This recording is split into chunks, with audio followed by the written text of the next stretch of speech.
Hey, I just got back from the farm. If you don't know, every Thursday I volunteer at a farm, bro. It was fire. But I was thinking about something my therapist said yesterday because, like, yesterday I was in no place to listen or to receive any information. I was in no space to, like, hear anything. I was just being all emo and stuff, right?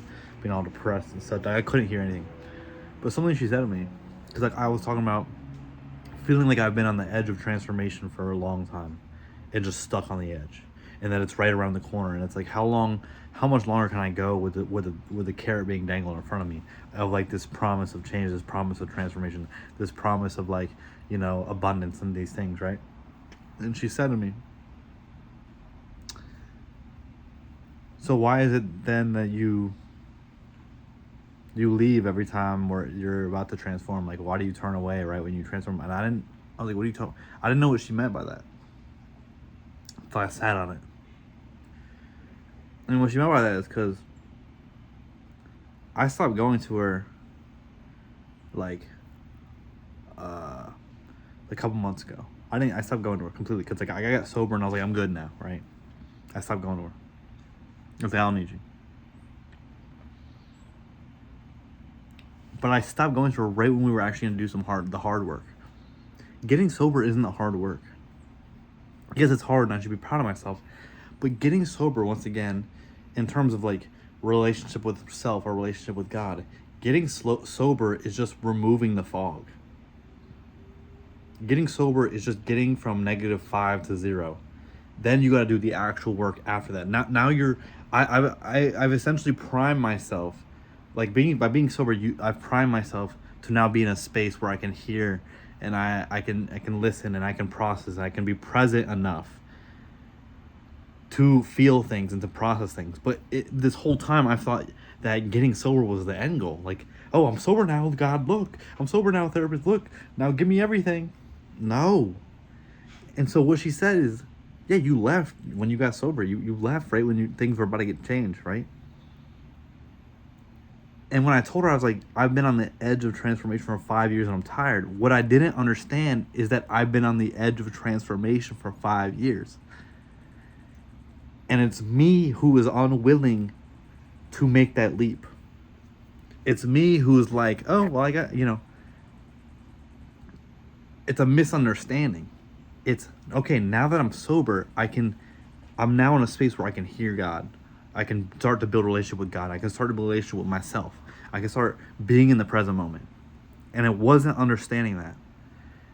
And so this whole time, yes, I've been on the edge of transformation, but right when I've been gotten sober and then right before the actual like the really difficult work or the fulfilling work and the transformative work is about to transpire, I leave.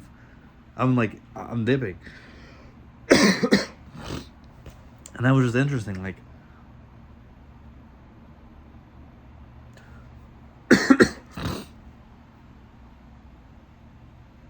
and I texted her. I said,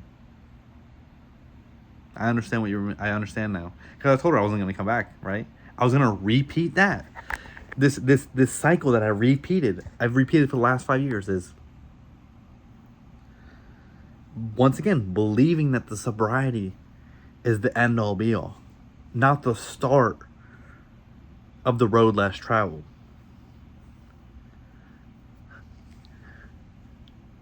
Getting sober just brings you to the beginning of the path. It's not the end of the path. It's the beginning of the journey.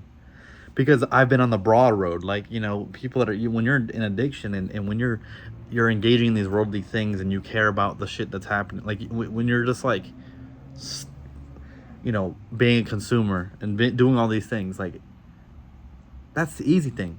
Like I said yesterday, doing good isn't hard. It's just doing bad is easier, and doing bad is easier, and it's the broader road.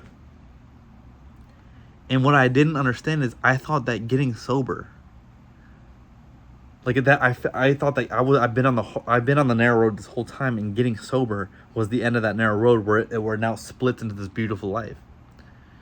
No, it's the start of that. Now I have to actually walk. I have to feel these things. I have to sit, and this is the interesting thing because it relates to, um, is it the Book of John? Whatever book it is, where Jesus goes and the Holy Spirit guides him into the woods, and he's in the woods, and he fasts for 40 days, and he's really hungry, and the devil comes up to him and is like, bro, if you're so hungry, just turn that rock into some bread. And he said, there's more to life than bread. Like, I'm here for the word. I'm here to hear the word of the Lord. I don't care about bread. You know, and it's like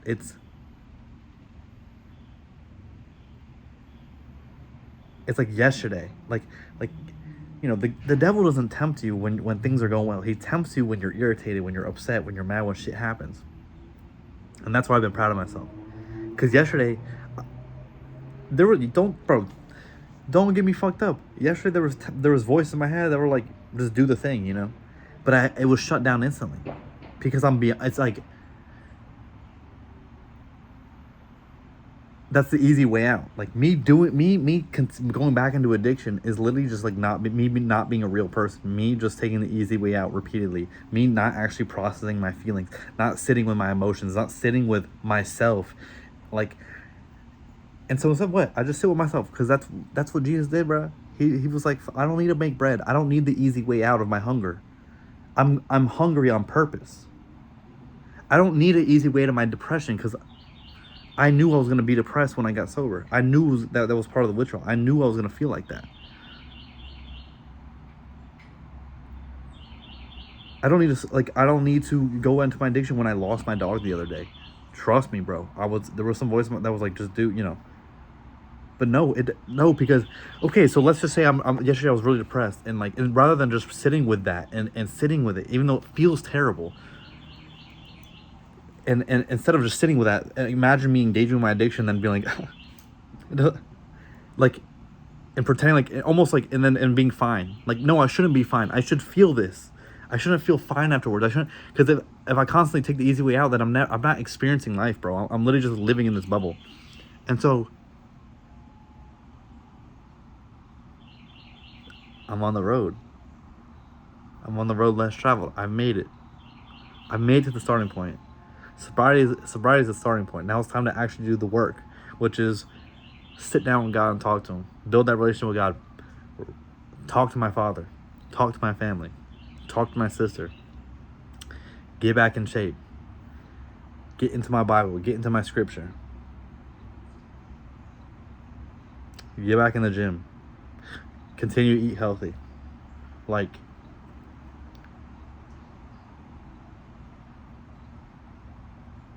I don't know, envisioning myself as if I was a child, that how would I treat myself if I was my own child?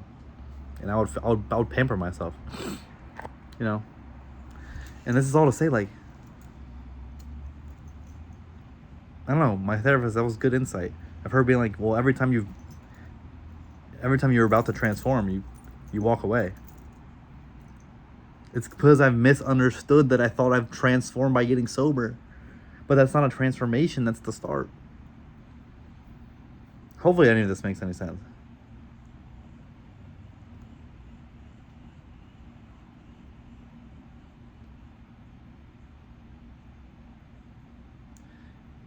The devil hates to see me coming, bro. These tricks, bro. He throws out these tricks, these old tricks, bro. Sometimes the old tricks don't work. You're gonna have to. But I'm not gonna sit here and disrespect him again. Because last time I did that, and I was kind of fucking with him, and I was like, I was telling the devil. I was like, bro, you really think these old tricks are gonna work on me? And then I went back into addiction, right? So I'm not gonna fuck with him. I'm not even gonna entertain that shit, right? But I'm just saying, he hates to see me coming. Because sober me is a powerful dude, bro. I'm a powerful dude. Things are happening, bro. Things are moving.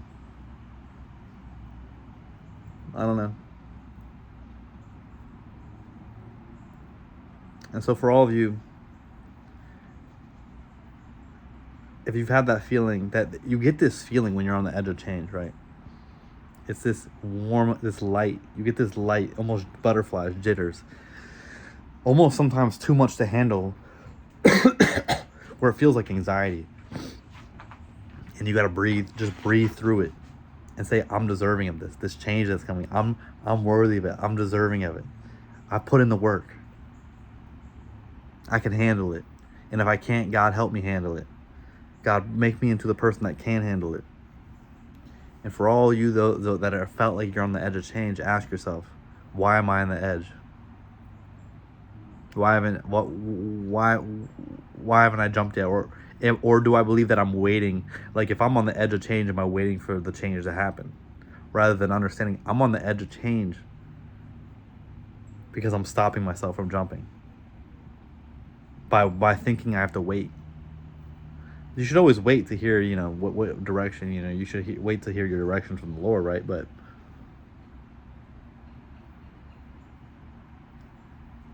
I've been on the edge for 5 years because when I've gotten close to that change, it scared me and I walked away without me even noticing or understanding it.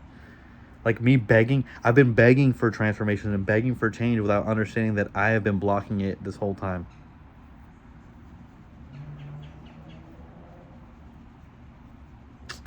Food for thought.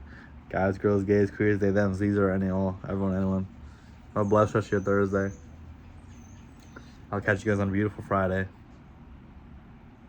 We're back, bro. We're back.